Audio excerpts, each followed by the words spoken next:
Olá pessoal, tudo bom com vocês? Estamos aqui novamente convidando você para mais esta aula. Fique conosco até o final desse vídeo, de certo que vai ser bênção para a sua vida. Queremos, desde já, pedir que você curta este vídeo, que você compartilhe, que você comente. Compartilhe esse vídeo nas suas redes sociais, nos seus grupos de WhatsApp, para que mais vidas sejam tocadas e alcançadas pelo poder da palavra de Deus. Queremos desde já agradecer também aos nossos inscritos, vocês que têm cooperado conosco para que esse canal cresça. Vocês são bênçãos em nossas vidas, agradecendo também aos nossos patrocinadores. Destacamos aqui os amigos na Chiquinho Sorvete, que se encontra ali na cidade de Nova 8, no Complexo do 8, onde você encontra uma grande variedade de shakes de sorvete nesse calor. Convida um amigo, convida a amiga, vai para o Chiquinho Sorvete que você vai ser abençoado. Agradecendo também aos nossos amigos na Climed Saúde. Climed Saúde tem duas clínicas. Uma clínica que você encontra ali próximo ao canto central do Papo, bem em frente ao batalhão da Polícia Militar, onde você encontra o seu exame com um preço bem acessível. A outra clínica fica aí na cidade de Nova 4, próximo também ao posto de saúde do 4, tá? Agradecendo também nossos amigos na Pinheiros Tecnologia. A Pinheiros Tecnologia tem uma grande variedade de produtos de informática, de suprimentos, de serviços, tá? Passe na Pinheiros Tecnologia. Agradecendo também aos nossos amigos na Lírios Recepções. Lírios Recepções também tem um bom espaço para você fazer o seu evento, para você fazer a sua confraternização de final de ano com preços promocionais. Então não deixe de visitar também a Lírios Recepções.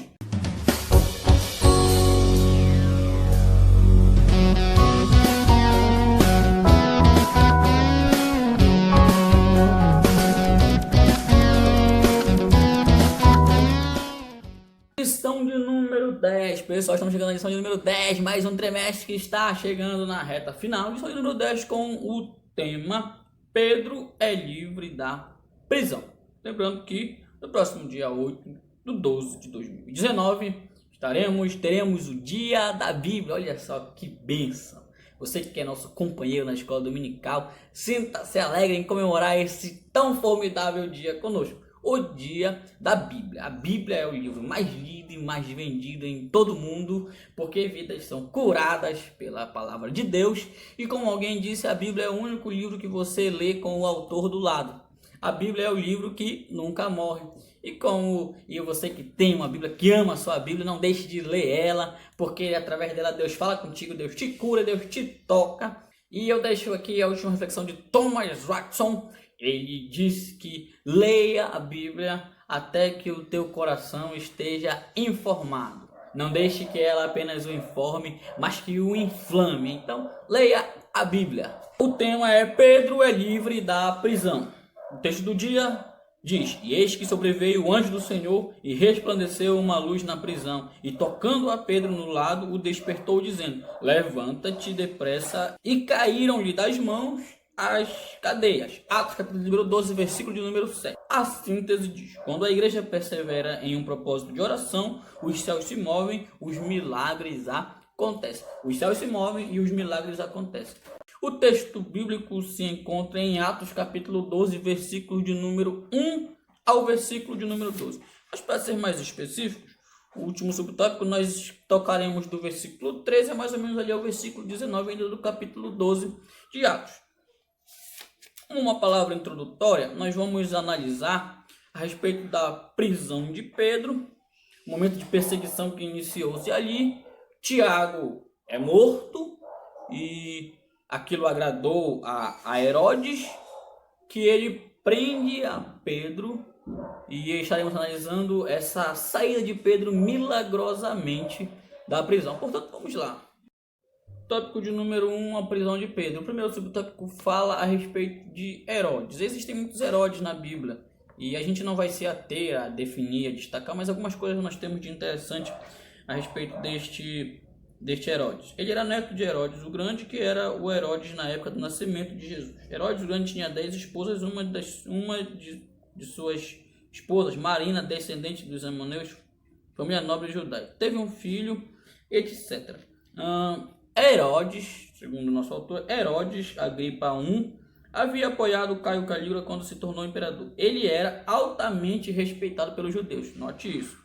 Ele é altamente respeitado pelos judeus e começou a perseguir a igreja apenas para agradá-los. Então, o nosso Herodes ele era alguém muito próximo aos judeus. E como nós bem sabemos, o cristianismo ele passou a ser uma ameaça ao judaísmo. Tanto é nós bem vimos na semana passada uma certa repulsa que os judeus tinham em saber que os gentios estavam sendo alcançados pelo evangelho. Então, nesse momento, Herodes ele passa a ser um apadrinhado do judaísmo, ia perseguindo o cristianismo, ele agradava aos judeus. Então nós temos aqui uma união de forças para tentar parar o cristianismo. De certo que nunca conseguiram e nunca irão conseguir, porque o cristianismo é algo divino, é algo da parte de Deus, que tem transpassado séculos e milênios, alcançando vidas para a glória de Deus. O subtópico 2, Pedro prisioneiro. Pedro era o principal líder daquela seita chamada dos Nazarenos. Como eu já bem mencionei, e os versículos o versículo 2 do nosso texto, ele diz: e matou a espada a Tiago, irmão de João. Nós temos Pedro e Tiago como proeminentes nesse momento aqui. Um foi morto pelo mesmo Herodes e Pedro, como era o grande líder, ele foi capturado. Fazendo assim, ele conseguia atrair a atenção dos judeus e tentar frear esse movimento que avassalava todo o império e todas as religiões possíveis que tinham naquela localidade. Os crentes e tal seitas estavam começando a incomodar não só os judeus, mas agora os romanos também. O poderoso Império Romano estava sendo incomodado por aquele pequeno grupo de pessoas. Vale ressaltar que 300 e alguns anos depois,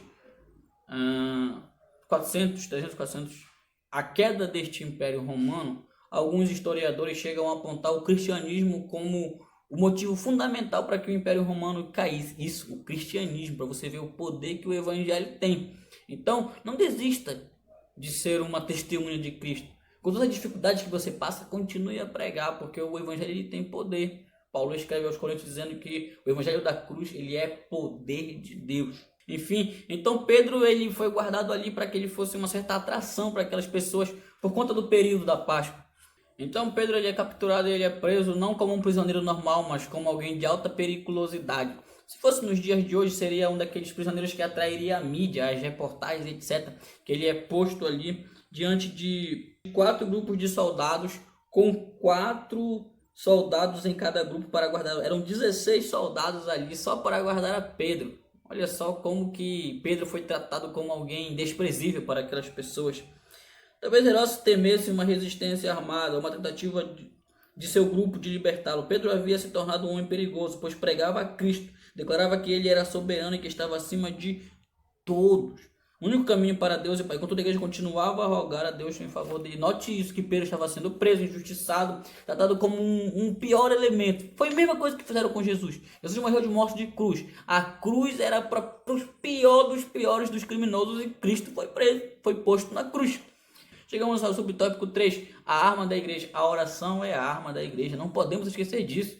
Enquanto Pedro estava lá, o versículo 5 diz isso: Pedro, pois, era guardado na prisão, mas a igreja fazia contínua oração por ele a Deus.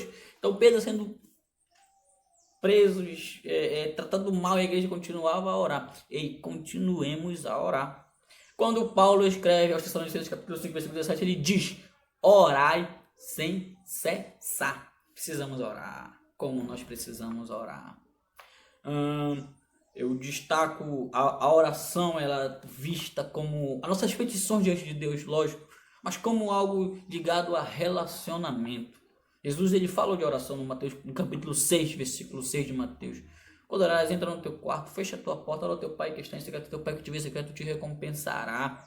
Eu gosto de um certo autor que escreveu um livro chamado Loucos por Jesus de Joelho, e ele diz lá que a oração é o momento que os céus e a terra se beijam.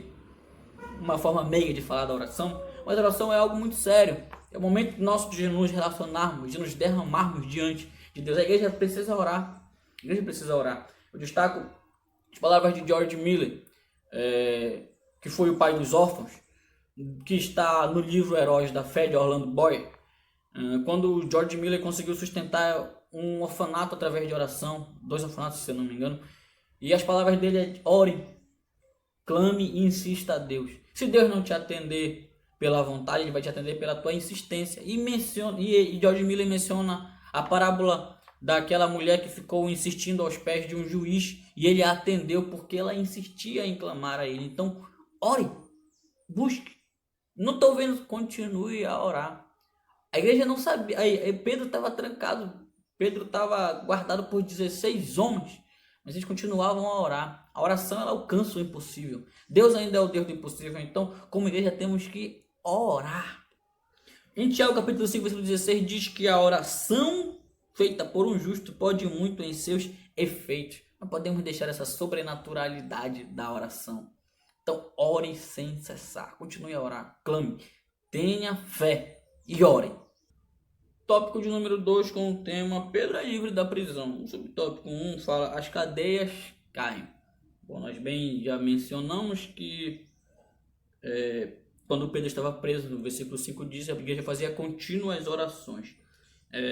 No versículo 6 fala que, o versículo 6 diz, e quando Herodes estava para o fazer comparecer, nessa mesma noite estava Pedro dormindo entre dois soldados ligados com duas cadeias, e os guardas diante da porta guardavam a prisão. Versículo 7, e eis que sobreveio o anjo do Senhor, resplandeceu uma luz na prisão, e tocando Pedro no lado, despertou, dizendo, levanta-te depressa, e caíram-lhe das mãos as cadeias. Deixa eu falar uma coisa que eu já falei aqui. Novamente um anjo aparece para fazer aquilo que Deus queria. E estando a igreja orando a Deus, Deus envia um anjo até a Pedro. Este anjo desperta Pedro e arranca-o da prisão. Eu ressalto isso. A igreja não orava para um anjo, ela orava para Deus. E Deus enviou o seu mensageiro. Quando o texto fala em Hebreus 1, versículo 14, diz, não são todos eles espíritos ministradores enviados para serviço a favor dos que hão de herdar a salvação. Então essa é a função do anjo do Senhor. Então a igreja orou ao Senhor e Deus mandou anjos para libertar a Pedro. Eles não oraram ao anjo, nós não ensinamos angelolatria aqui. O anjo não é digno da nossa adoração, Deus é, e somente a ele.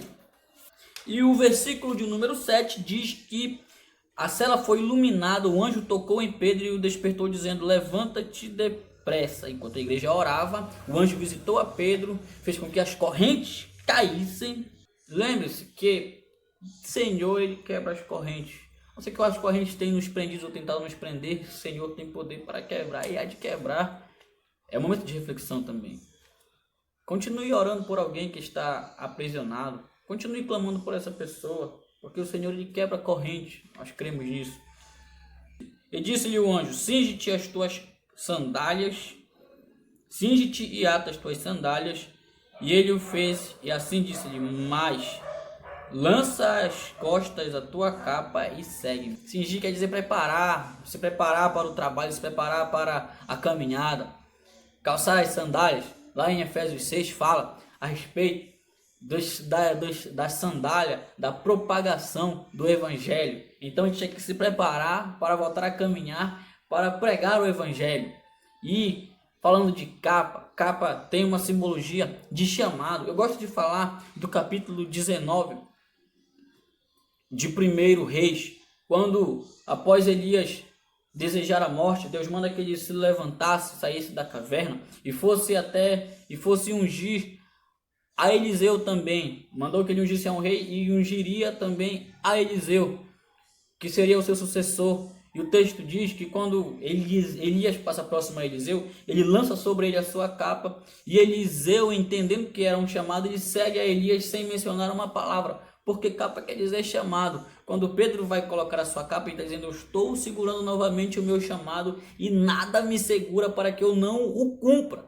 Então ele segurou o seu chamado, ele cingiu-se, preparando-se para a caminhada, e calçou a sandália para que ele voltasse a pregar. Então Deus faz isso conosco, ele nos tira da cadeia, ele coloca a sandália em nós, ele nos coloca a capa para nós pregarmos. Você que tem um chamado, você que tem um ministério, Deus te fala nesse momento para que você cinja-se, para que você coloque capas e sandálias para pregar a palavra, porque vidas precisam ouvir aquilo que você tem, aquilo que Deus te entregou. O texto diz no versículo 10, e quando passaram a primeira, a segunda guarda e chegaram à porta do ferro que dá para a cidade, a qual se lhe abriu por si mesmo, e tendo saído percorreram a rua, e logo o anjo se apartou dele.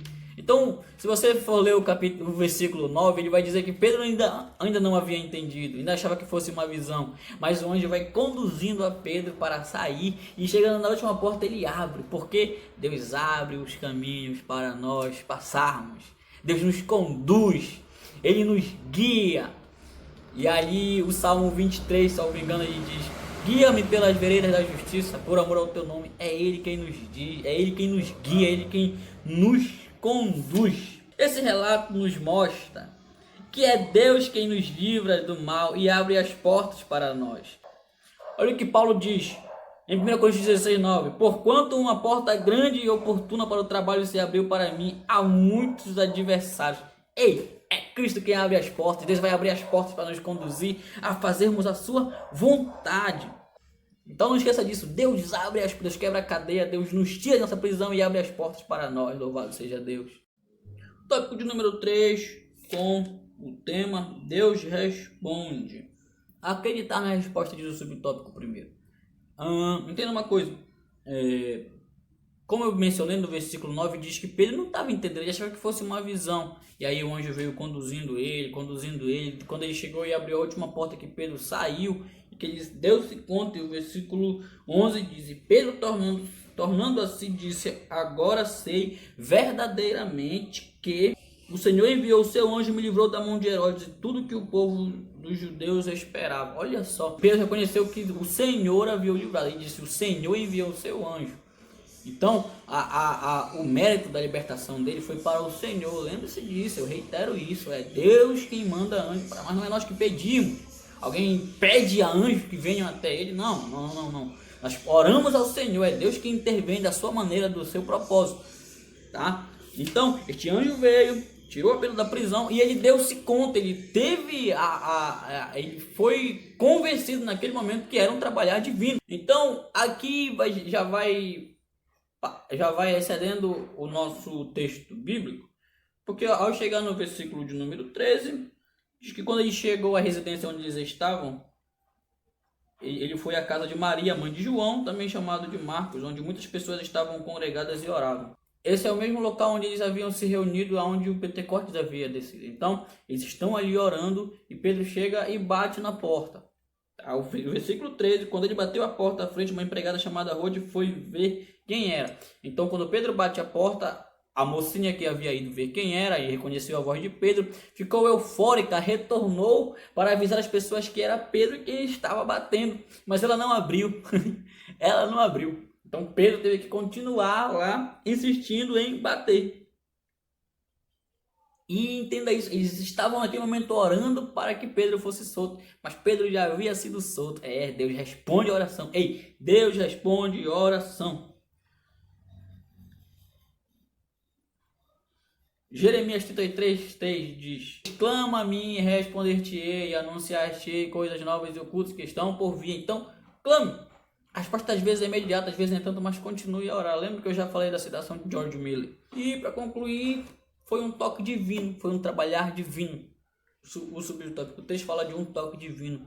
Foi um toque divino que foi lá e despertou a Pedro e conduziu Pedro. Foi um toque divino para que as correntes caíssem. Foi um toque divino para que a sua igreja orasse. Ei, creia no toque divino, no trabalhar divino, tá? Então esta foi a nossa lição de hoje. Queremos agradecer a você que ficou conosco até o final desse vídeo. Muito obrigado a todos. Não se esqueça de curtir, de compartilhar esse vídeo. E para conclusão, nós analisamos o texto e o contexto da prisão e a intercessão da igreja. Nós falamos a respeito de alguns fatos da libertação miraculosa de Pedro, né? E reiteramos neste final que Deus ouve e responde a oração de seus filhos. Continuemos a crer e a orar, porque esse é o Deus que nós servimos. E o mesmo Deus que atuou em Atos continua a atuar na igreja nos dias de hoje. Bom, pessoal, muito obrigado a você que ficou até o final desse vídeo. Eu quero deixar um abraço especial aqui à irmã Rebeca, ali da Raio de Luz, que disse que acompanha os nossos vídeos. Irmã Rebeca, sinta-se abraçada por toda a equipe do canal EBD Núcleo, tá bom? E você compartilhe esse vídeo, comente, deixe seu like, e se quiser pedir um abraço, fique à vontade que nós estaremos mandando o seu abraço. E muito obrigado, pessoal. É isso aí, EBD Núcleo, priorizando a palavra.